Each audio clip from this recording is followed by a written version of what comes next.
আসসালামু আলাইকুম, সবাইকে স্বাগতম। প্রিয় শিক্ষার্থী বন্ধুরা, আজকে আমি যে আইসিটি বিষয়ের ডিজিটাল ডিভাইস অর্থাৎ লজিক গেট সম্পর্কিত বরিশাল বোর্ড 2025 সালে যে সৃজনশীল প্রশ্নটি এসেছিল ওই প্রশ্নটির সঠিক সমাধানের চেষ্টা করব। তো সমাধানের জন্য তোমাদের সাথে আছি আমি মোহাম্মদ সিরাজুল ইসলাম, বরিশাল সরকারি model school and college, Barishal. চলো শুরু করা যাক। প্রথমে প্রশ্নটা দেখে নিই, প্রশ্ন কি বলা আছে। এই যে এখানে একটি ছোট্ট উদ্দীপক আছে, এক লাইনের ছোট্ট উদ্দীপক, এবং এই তথ্যের আলোকে গ এবং ঘ নং প্রশ্নের উত্তর দিতে হবে। ক খ এই দুটোতে উদ্দীপক ছাড়াই উত্তর দেওয়া যায়, তাই না? ক নম্বর বলছে অ্যাডার কি। তো অ্যাডার হচ্ছে যোগের বর্তনী। যে সার্কিট বাইনারি যোগের কাজ করে কম্পিউটারে তাকে অ্যাডার বলে, তাই না? তো আমরা এইভাবে লিখতে পারি সংজ্ঞাটা। এই যে যে সার্কিট কম্পিউটারে বাইনারি যোগের কাজ সম্পন্ন করে, বুলিয়ান যোগ না কিন্তু বাইনারি যোগের কাজ, তাকে অ্যাডার বলে। বাইনারি বাইনারি যোগ করার বর্তনীকে বা সার্কিটকে অ্যাডার বলে। এটা দুই প্রকার, হাফ অ্যাডার আর ফুল অ্যাডার। হাফ অ্যাডার 2টা বিট যোগ করে, ফুল অ্যাডার 3 বিট যোগ করে। তো ক নম্বরের জন্য এটুকু লিখলেই হবে। আবার উদ্দীপকে ফিরে যাব। খতে কি বলেছিল দেখি। খতে বলেছে নর গেট দ্বারা অর গেট বাস্তবায়ন কৌশল ব্যাখ্যা করো।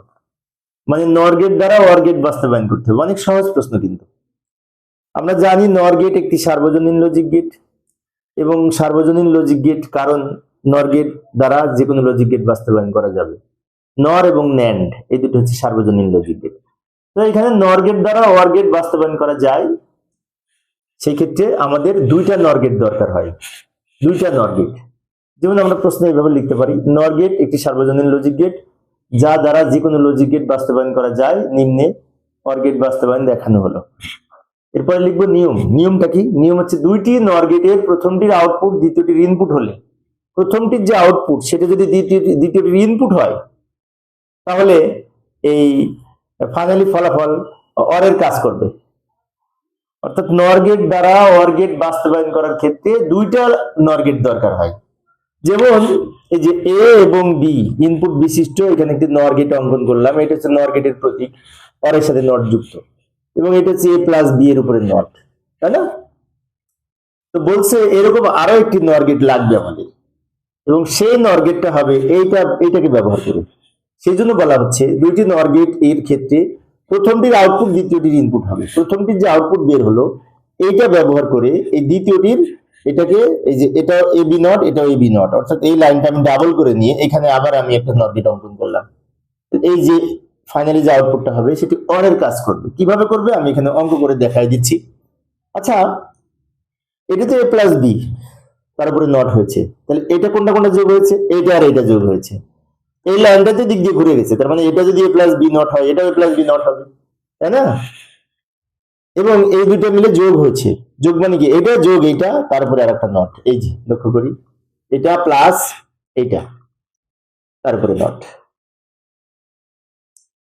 একই জিনিস 2টা ইনপুট হিসেবে ব্যবহার হয়েছে। একটা ইনপুট দুইটাই একই ইনপুট এরকম ডাবল ব্যবহার হলে আমরা এখান থেকে নিয়ে আবার এই দিক দিয়ে এরকম লাইন টানতে পারি, তাই না? ওই যে নর গেট দ্বারা নট গেট বাস্তবায়নের মতো। তো যাই হোক, এখন এই যে নর গেটটা অঙ্কন করলাম, এইটার এই ফলাফল হচ্ছে এই টোটাল এটা প্লাস এইটা, তারপরে এই নট, পরের উপরে নট মানে কি নর। আচ্ছা, এখন এইটাকে ডি মর্গানের উপপাদ্য অনুযায়ী আমি যদি মাঝখান থেকে ভেঙে উপরের নটটা 2 খণ্ড করি, এবার এটাকে একটু সরলীকরণ করব। কিভাবে লক্ষ্য করি, সমান দিয়ে এ প্লাস বি এর উপরে not plus A plus B এর উপরে নট, দুটো যোগ করে একটা করতে পারি তো। আর এই উপরের নটটা রেখে দিলাম। ডাবল নটে কাটা যায় এ প্লাস বি হয়। এ প্লাস বি হয়েছে মানে কি? অর বাস্তবায়ন হয়েছে, অর গেট পেয়ে গেছি।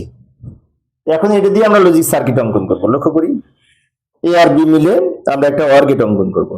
অর মানে কি? এই নটটা হবে না, এটা হচ্ছে এ প্লাস বি, এটা দিয়ে গেট অঙ্কন করলাম। এটা বলতে অর এ প্লাস বি, উপরে নট নাই, সেজন্য এইরকম প্রতিক্রিয়া হয় নাই। অর্থাৎ এইভাবে আমরা এই নর গেট দ্বারা যদি অর গেট বাস্তবায়ন করতে চাই, তাহলে খেয়াল রাখতে হবে যে 2টি নর গেট এর ক্ষেত্রে প্রথমটির আউটপুট দ্বিতীয়টির ইনপুট হিসেবে যদি ব্যবহার হয়, তাহলে এর আউটপুট অর এর কাজ করে। এই ব্যাখ্যাটা উপরে লিখে দিব, নিচে আবার একটু লিখে দিতে পারি। উপরোক্ত চিত্রের মাধ্যমে নর গেট দ্বারা অর গেট বাস্তবায়িত হয়েছে। এই হচ্ছে খ নাম্বারের উত্তর। আবার আমরা উদ্দীপকে ফিরে যাব। উদ্দীপকের গ নম্বরে কি বলেছিল দেখবো এবার। গ নম্বরে বলেছে উদ্দীপকের এফ ফাংশনটির সত্যক সারণী অঙ্কন করো। এটা দিয়ে সত্যক সারণী অঙ্কন করতে হবে। সত্যক সারণীর ইংরেজি হচ্ছে ট্রুথ টেবিল। ট্রুথ টেবিল, তাই না? টেবিল মানে কি? এটা টেবিল তৈরি করব, যেখানে এটাকে উপস্থাপন করব শূন্য এবং এক ব্যবহার করে, ভিতরে বিন্যাস করে। যাই, এই যে আমি সত্যক সারণীর সব বিশাল আকারে অঙ্কন করলাম। এবিসি আছে, এ আছে, বি আছে, সি আছে, এ নট আছে, আর সি নট আছে। সবগুলো আমি দ্রুত লিখে দিলাম সময় সেভ করার জন্য। লক্ষ্য করি, ভালো করে লক্ষ্য করি। ফাইনালি যে এফ এর যে মান, ওইটা আমরা শেষে অঙ্কন করবো। এইটাকে ভেঙ্গে ভেঙ্গে এদিকে লিখবো। কিভাবে ভাঙবো? প্রথমে এবিসি নিব, তারপরে এ নট সি নট নিব, বি নট নাই, বি নট কিন্তু নাই, তাই বি নট নিব না। তারপরে এ নট বি গুণ করে একটা লিখবো, এ বি সি নট গুণ করে একটা লিখবো, আর এই দুটো যোগ করে আবার শেষে লিখবো।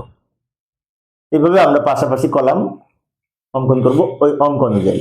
কলাম পাশাপাশি কম বেশি হতে পারে, বাট এবিসি তিনটে ইনপুটের ক্ষেত্রে উপর থেকে নিচের দিকে সারি 8টা হবে। 3 ইনপুটের জন্য 8টা সারি হয়। যেমন 1 2 3 4 5 6 7 8টা সারি হয়েছে। 2 পাওয়ার 3 মানে 8, 4টা সারি, তাই না? 2টি ইনপুট হলে 2 পাওয়ার 2 মানে 4টা সারি হয়। তাহলে 4টা ইনপুট হলে কয়টা সারি হবে? 2 পাওয়ার 4 সমান 16টা। 16টা সারির প্রশ্ন আসে না পরীক্ষায়, কই দেখি নাই তো কখনো। যাই হোক, এখন আমি এই প্রথমে এখান থেকে লেখা শুরু করব। শূন্য এবং এক দিয়ে বিন্যাস করব। এখানে কয়টা বিন্যাস তৈরি করা যাবে, তাই না? এখানে 0 থেকে 7 এর বাইনারি মান 8টা প্রতীক হয়। 0 থেকে 7 পর্যন্ত 8টা প্রতীক। 0 থেকে 7 পর্যন্ত বাইনারি মান এখানে যদি সাজিয়ে লিখি তাহলে হবে। যেমন 0 এর বাইনারি 0, 1 এর বাইনারি 1, 2 এর বাইনারি 1 0 মানে 10, 3 এর বাইনারি 1 1 মানে 11, 3 এর বাইনারি 100, 5 এর বাইনারি 101, 6 এর বাইনারি 110, 7 এর বাইনারি 111। আর বাম দিকে এগুলো 0 দ্বারা পূর্ণ করে দিব। এটা বুঝে লেখা, অনেকে না বুঝে মুখস্থ করেও লেখে। মুখস্থ করার একটা টেকনিক আছে, আমি লাস্টে বলে দিচ্ছি। তো আমরা যদি 0 থেকে 7 এর বাইনারি মান জানি, তাহলে সেগুলোকে 3 বিট করে সাজিয়ে লিখবো। 0 এর বাইনারি 0, 1 এর বাইনারি 1, 2 এর বাইনারি, 3 এর বাইনারি, 4 এর বাইনারি, 5 এর বাইনারি, 6 এর বাইনারি, 7 এর বাইনারি। বাম দিকে 0 দিয়ে আমরা সব 3 বিট করে সাজিয়ে লিখেছি, যেটি অক্টাল কোড। এখন অনেক শিক্ষার্থীর আবার 0 থেকে 7 পর্যন্ত বাইনারি মান মনে থাকে না, সে কিভাবে লিখবে? মনে যদি না থাকে তাহলে একটি বিষয় খেয়াল রাখবো, ডান থেকে বাম দিকে, এদিক থেকে এদিকে 1 1 এর দ্বিগুণ 2 2 এর দ্বিগুণ 4, 1 1 এর দ্বিগুণ 2 2 এর দ্বিগুণ 4। কেন 1 বললাম?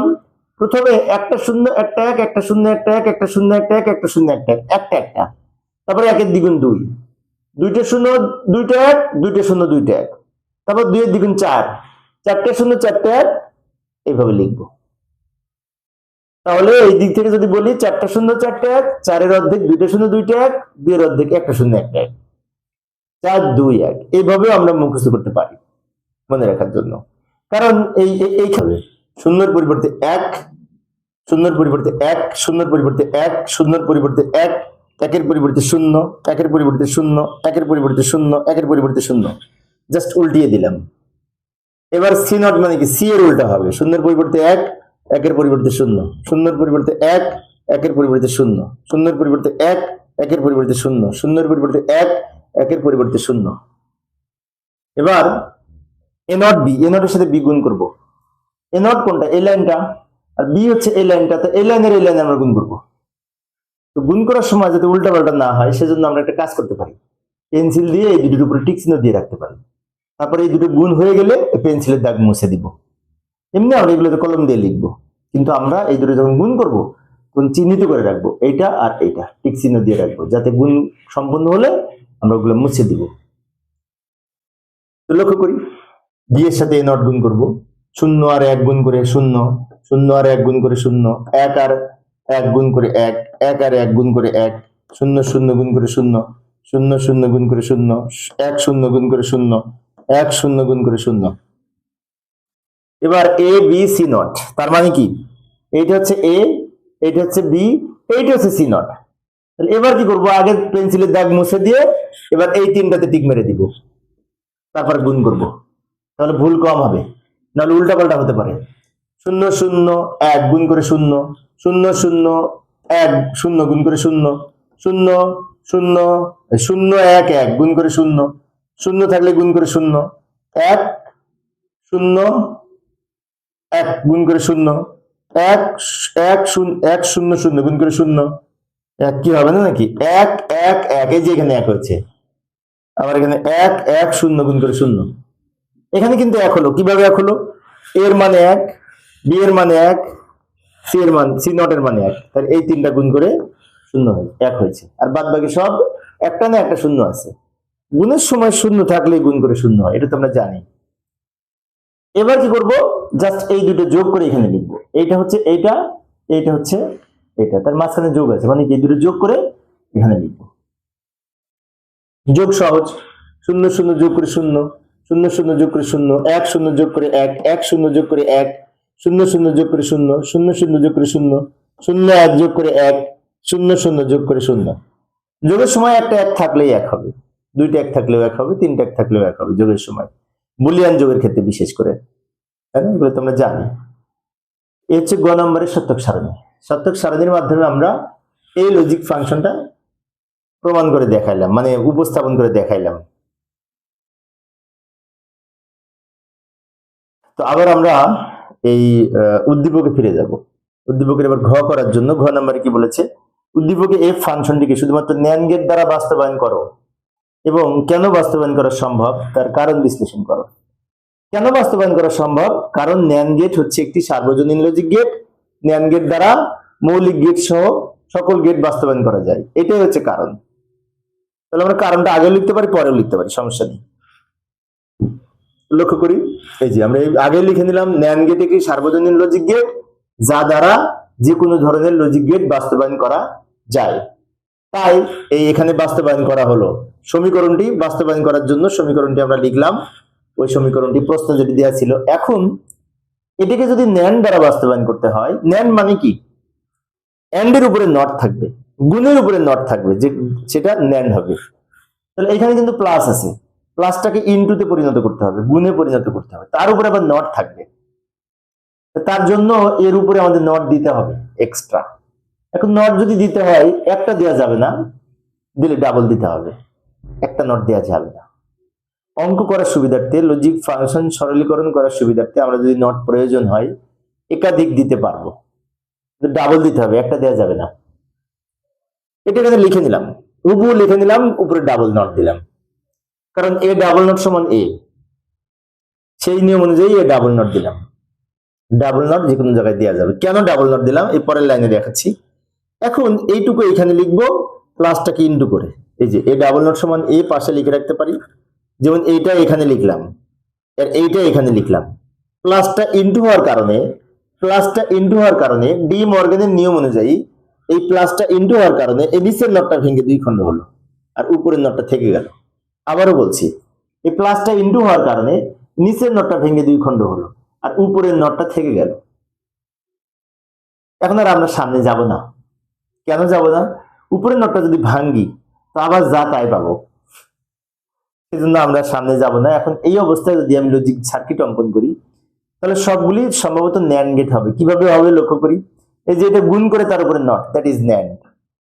এই তিনটা গুণ করে তার উপরে নট, এটাও ন্যান্ড। এটা গুণের উপরে নট, এটাও ন্যান্ড। তার মানে এটা দিয়ে আমরা ন্যান্ড গেট অঙ্কন করতে পারবো। এই পর্যন্ত এসে এখান থেকে আমরা ন্যান্ড অঙ্কন করার জন্য লজিক সার্কিট অঙ্কন করব। এইখানে না ছোট্ট জায়গা হবে না। আমি একটা কাজ করি, পরের পেজে দেখাই, তোমরা কিন্তু এক পেজেই দেখাবে। পরের পেজে নিয়ে আসলাম, ওইটুকু নিয়ে আসলাম যেটুকু বের করেছি। লজিক সার্কিট নিম্নরূপ। আচ্ছা, এখানে কিন্তু ইনপুট এ বি সি, এ একটা ইনপুট, বি একটা ইনপুট, সি একটা ইনপুট, তিনটে ইনপুট এ বি সি, তাই না? এখন অনেক শিক্ষার্থীর মনে হতে পারে যে এ নট আছে, বি নট আছে, তাহলে এখান থেকে আমরা এ নট বি নট বের করে নিতে পারি। হ্যাঁ, নিতে পারি, কিন্তু আমি চাচ্ছি কি এই নটকে কিন্তু নট গেট এর মাধ্যমে উপস্থাপন করা যাবে না, এই নটকে ন্যান্ড এর মাধ্যমে উপস্থাপন করা যায়। কারণ এই যে A not, B not, C not, এইগুলিকে আমরা যদি মৌলিক লজিক গেটের মাধ্যমে উপস্থাপন করি, তাহলে সেটি শুধু নট প্রতীক আঁকতে হবে, নট গেট, মৌলিক লজিক গেট। আর এটিকে যদি আমরা এই ন্যান্ড গেটের মাধ্যমে উপস্থাপন করি তো করা যাবে, আবার এটাকে নরের মাধ্যমে উপস্থাপন করা যাবে। তো আমরা মূলত ন্যান্ড এর মাধ্যমে উপস্থাপন করবো এ নটকে। সেজন্য এই তিনটা লাইন ব্যবহার করে প্রথমে এটা তৈরি করব, তারপরে এটা তৈরি করব, দুইটা গুণ করে তার উপর আবার নট দিব। যেমন এইটা যদি তৈরি করতে চাই, এ নট এইভাবে আঁকা যায়, এ একবার সোজা গেছে, একবার এদিক দিয়ে এ ঘুরে গেছে, তাহলে এটাও এ, এটাও এ, এটাও এ, এটাও এ, দুইটা এ গুণ করে এখানে দুইটা এ গুণ করে একটা এ হলো। আর এই যে নটের জন্য প্রত্যেকের জন্য উপরে নট হলো। আবারও বলছি, লক্ষ্য করি, এ নটকে এভাবে উপস্থাপন করা যায়, যাকে বলা হয় ন্যান্ড গেটের মাধ্যমে নট গেট উপস্থাপন। কিভাবে হলো? এটাও এ, এটাও এ, তো দুইটা এ গুণ করে তো একটা এ, আর তার উপরে নটটা এখানে রেখে দিলাম। আচ্ছা, এবার এটা হলো, এখন এ নটের সাথে বি গুণ হয়েছে, তার উপরে আবার নট বসেছে। এ নট, এই লাইনটা হচ্ছে এ নট, তার সাথে বি গুণ হবে, তো বি হচ্ছে এই লাইনটা। তো বি গুণ করার জন্য আমরা এখানে আবার এই গুণের জন্য একটি অ্যান্ড গেট অঙ্কন করব, এবং এই অ্যান্ড এর সাথে আবার এই নট যোগ করব। এই যে লাইনটা পেলাম, এটা হচ্ছে এ নট ইন্টু বি, তার উপরে নট। এবার এটা এ বি গুণ হবে, A B R C not প্রথমে গুণ হবে। ও সি কে আবার আমরা নট এইভাবে উপস্থাপন করে দেবো, সি নট, সি নটটা আগে অঙ্কন করে নিব। এ গেল, বি গেল, এ আর বি আমি লাইন টেনে রাখলাম, আর সি নটটা আবার এইভাবে উপস্থাপন করব। ভালো করে লক্ষ্য করি, সি নটকে এইভাবে উপস্থাপন করবো, সি নট ন্যান্ডের মাধ্যমে উপস্থাপন, তাহলে এটা হচ্ছে সি নট। আমি আবারও বলছি, এখানে কি হচ্ছে, A into B into C not, তার উপরে নট, এ বি সি আগে গুণ করব, তার সাথে নট যুক্ত করব, তাই না? এই লাইনটা এ, এই লাইনটা বি, আর এটা সি নট কে আমরা এইভাবে উপস্থাপন করব ন্যান্ডের মাধ্যমে, কারণ আমরা ন্যান্ড গেটের মাধ্যমে বাস্তবায়ন করতেছি। এটা যদি উপস্থাপন করি, তাহলে আমরা একটু উপরে নিব, নেওয়ার পরে এইখানে আরো একটি এরকম ন্যান্ড গেট অঙ্কন করবো, কেননা গুণ করে তার উপরে নট, দ্যাট ইজ ন্যান্ড। এই যে লাইনটা বের হলো, এটা হচ্ছে এ বি সি নট, তার উপরে নট। এটা এই দুটো মিলে আবার গুণ হয়েছে, তারপরে নট বসেছে। এটার ফলাফল তো এইটা, এটার ফলাফল এইটা, দুইটা মিলে গুণ হয়েছে, গুণের জন্য অ্যান্ড গেট, গুণের উপরে নট যুক্ত হয়েছে, নট। এই যে ফাইনালি আউটপুটটা বের হলো, এটা হচ্ছে টোটালের মান। টোটালের মান কিভাবে হলো? এইটার ফলাফল হচ্ছে এইটা, এটার ফলাফল হচ্ছে এইটা, দুইটা মিলে গুণ হয়েছে, গুণের প্রতীক, গুণের উপরে এই যে গুণের উপরে নট ছিল, তাই নটটা যুক্ত করেছি। প্রিয় শিক্ষার্থী বন্ধুরা, এই ছিল আজকের আলোচনা। শিক্ষার্থীদের অনুরোধে আমি একটা বোর্ড আলোচনা করি। শিক্ষার্থীদের অনুরোধে, আমি একজন সরকারি কলেজের শিক্ষক। পরের ক্লাসটি দেখার আমন্ত্রণ রইল। আর তোমাদের যদি কোনো আবেদন থাকে করো, আমি চেষ্টা করবো ইনশাআল্লাহ সমাধান করার। পরিশেষে সবাই ভালো থাকবে এবং সুস্থ থাকবে, এই কামনায় খোদা।